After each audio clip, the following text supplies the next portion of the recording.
Hey guys, it's from LSAAuto.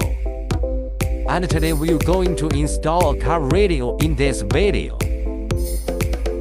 First things first, let's get our tools and materials ready. You'll need a screwdriver set, electrical tape, wire strippers, a test light, your new car stereo, and the installation manual. For safety, make sure to disconnect the negative. Now, it's time to say goodbye to your old stereo. The process can vary depending on your car model, but generally, you'll need to locate and loosen the screws or clips holding the stereo in place.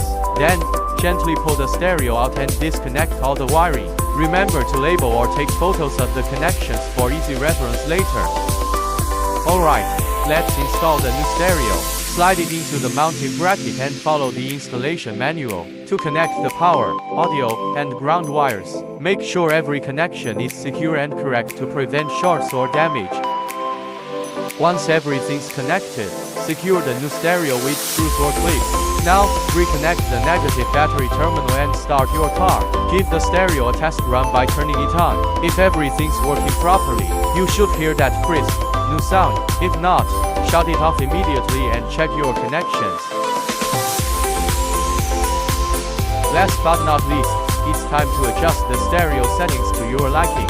Tweak the volume, equalizer, and any other audio features to get the perfect sound for your ears. Some stereos even come with Bluetooth connectivity and mobile app control, so be sure to explore those options too.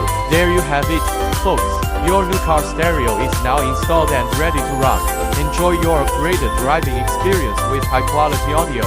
If you found this tutorial helpful or have any questions, feel free to leave a comment below. Thanks for watching, and we'll see you in the next one.